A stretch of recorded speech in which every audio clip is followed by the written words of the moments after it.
अस्सलामुअलैकुम नाज़रीन कराम। नाज़रीन कराम, सलाहुद्दीन अय्यूबी एपिसोड 11 का सेकंड ट्रेलर आ चुका है।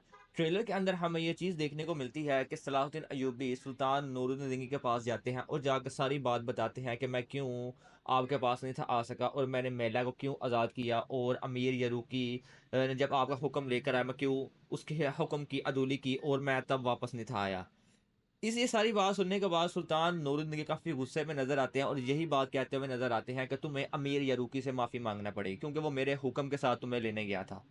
इसके बाद नाज़रीन कराम, जैसा कि सलाहुद्दीन अय्यूबी ये सब कुछ चैची-लून को रोकने के लिए कर रहा था कि वो कैरक ना पहुँच सके, ना उसकी शादी मेला से हो सके, लेकिन वो इस सब चीज़ों में नाकाम रहा। जैसा कि ट्रेलर के अंदर हम ये चीज़ वाज़ेह तौर पे देख सकते हैं कि चैची-लून की शादी मेला के साथ हो चुकी है। अब वो उसका नया कौंत बन चुका है। इसके बाद वो लॉर्ड गाय के साथ मिलकर ये बात करता हुआ नज़र आता है कि आज के बाद जो भी काफ़िला मिस्र से शाम या शाम से मिस्र की तरफ आएगा, हम उसको तबाह-ओ-बर्बाद कर देंगे। यही वजह थी जिसकी वजह से वो चैचिलों को किरक आने से रोकना चाहते थे, क्योंकि उन्हें पता था एक दफ़ा ये आ गए तो हमारे लिए बहुत बड़ी मुश्किल साबित होगी ये दोनों। और वही चीज़ हमें देखने को मिलेगी आने वाले एपिसोड के अंदर।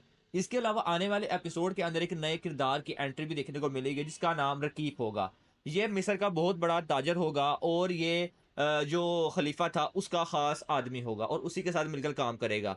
हत्ता कि ये चैचिलोन के साथ मिलकर भी काम करेगा सुल्तान सलाहुद्दीन अय्यूबी को नुकसान पहुँचाने के लिए, क्योंकि जो वज़ीर हैं वो सलाहुद्दीन अय्यूबी को मिस्र के अंदर बर्दाश्त नहीं कर सकते। वो जितनी जल्द होता है उसको यहाँ से निकालने की कोशिश करेंगे। इसलिए वो चैचिलोन के साथ मिलकर ये सारे मंसूबे बनाएँगे। लेकिन ट्रेलर के अंदर हम एक और चीज़ वाज़ह तौर पर देख सकते हैं कि सलाहुद्दीन अय्यूबी को इस चीज़ का इल्म था, तो वो इसलिए ताजर रकीब को अपने पास बुलाते हैं और ये बात कहते हुए नज़र आते हैं कि तुम्हें मेरी बैत करनी होगी। अगर तुम मेरी बैत नहीं करते या मेरा हुक्म नहीं मानते, तो तुम्हारा हाल बहुत बुरा होगा।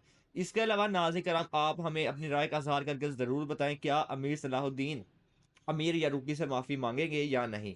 अगर आपको वीडियो अच्छी लगी हो तो वीडियो को एक लाइक ज़रूर कीजिएगा। मिलते हैं आपसे नेक्स्ट वीडियो में, तब तक के लिए अल्लाह हाफ़िज़।